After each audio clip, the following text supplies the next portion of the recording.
Star Trek IV is the perfect opportunity to make up for a 16-year-old William Shatner disappointment. William Shatner has publicly admitted he was upset by a franchise decision made in 2009, but Star Trek IV can finally put the actor's concerns to rest. Although not officially confirmed, Star Trek IV is largely believed to be happening, although it is still stuck in production hell. The ending of 2016 Star Trek Beyond was never intended to be the conclusion of the Kelvin timeline series, but the huge delay since the third installment makes it seem as though the series is done. Hopefully, Chris Pine's Captain Kirk and the alternate version of the Enterprise crew return soon. The Kelvin Timelines movies are a reboot with a twist. Although the series never technically needed to acknowledge the franchise's primary Star Trek timeline, J.J. Abrams found a way to fold his story into the main canon in a way that was far more immersive than it just happening in another reality. The Kelvin Timelines clash with the Prime Universe helped kickstart Abrams' Star Trek movies in 2009 when Leonard Nimoy's Spock appeared alongside the new actors, which was apparently a source of contention for another member of the Star Trek, the original series cast.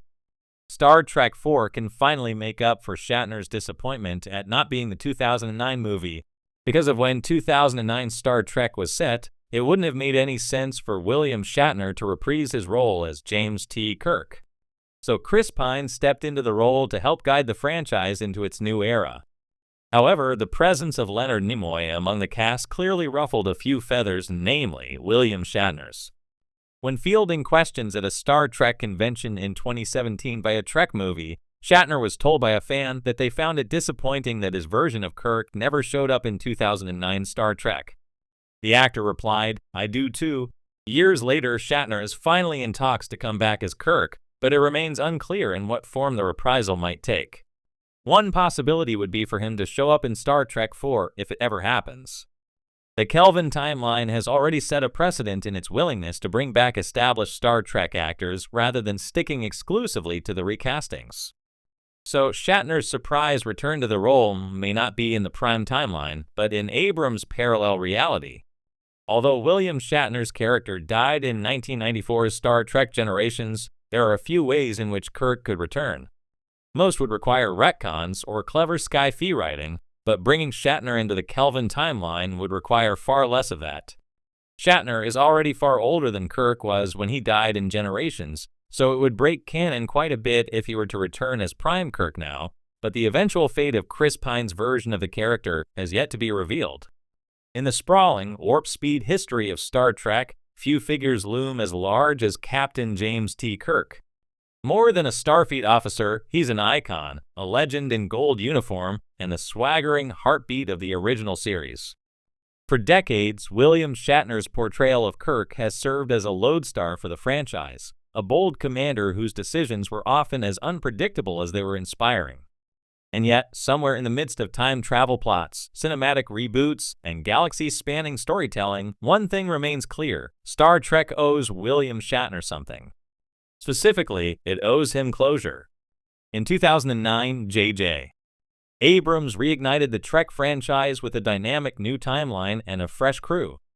Chris Pine stepped into the boots of Captain Kirk, bringing with him youthful charisma, bravado, and a surprising emotional depth. The Kelvin timeline was a gamble, but it paid off, inviting new generations into the Star Trek universe without erasing what had come before. Still, one glaring omission remains: William Shatner's Kirk has never appeared in this new era, and that has been a 16-year-old disappointment waiting to be corrected. Back in 2009, a cameo appearance for Shatner was strongly considered. It would have been a poetic bridge between the past and the future, a touching moment uniting two Kirks. But the idea was scrapped, allegedly due to narrative complications. Shatner's Kirk had died in Star Trek Generations 1994, and the script didn't provide an elegant way to resurrect him. And so, Star Trek 2009 featured Leonard Nimoy's Spock as the sole ambassador of the Prime Universe, leaving Shatner and fans of the original Kirk on the outside looking in. Now, with Star Trek IV once again inching toward production after years of false starts, script rewrites, and cast uncertainties, the stars have aligned for a momentous opportunity: bring William Shatner back. Let him say goodbye not in a crumpled heap under a rock in Generations, but with the dignity, gravitas, and grandeur his legacy deserves. Why Shatner's return matters. William Shatner's Kirk didn't just define Star Trek, he was Star Trek. His combination of old-school heroism, curious intellect, and occasional rule-breaking gave the original series its soul. While modern Trek has evolved to tell more complex, socially conscious stories, and rightly so, there's still a hunger for the audacity and charm Shatner brought to the screen. His absence in the Kelvin timeline isn't just a gap in canon, it's an emotional blind spot. Nimoy's Spock got to complete his arc, mentoring a younger version of himself and reminding us all of the value of legacy and logic. Shatner's Kirk, meanwhile, has been relegated to novels, fan theories, and what-ifs. That's not how you treat a captain who saved Earth, outwitted godlike beings, and taught us all that space is not the final frontier, the human spirit is. The ghost of generations. Let's address the elephant in the transporter room. Star Trek, Generations did Captain Kirk dirty. His death, while thematically noble, was cinematically underwhelming. He saved the day, of course, but his demise lacked the emotional punch of Spock's self-sacrifice in The Wrath of Khan, or even Picard's mind-bending dilemmas in First Contact. The death felt tacked on, a studio note turned script beat. For years, fans have debated alternate endings, including one where Kirk dies in a blaze of glory against alien invaders. Instead, we got a collapsing bridge and a whisper, "It was fun." That's not the final word a character like Kirk deserves. And frankly, Star Trek IV is the perfect place to rewrite that ending, not by undoing it, but by reframing it. How Star Trek IV can fix the past? The Kelvin timeline, by its very nature, is about second chances. It's a divergent universe born from time travel, one where Vulcan is destroyed, Pike lives longer, and Kirk grows up fatherless.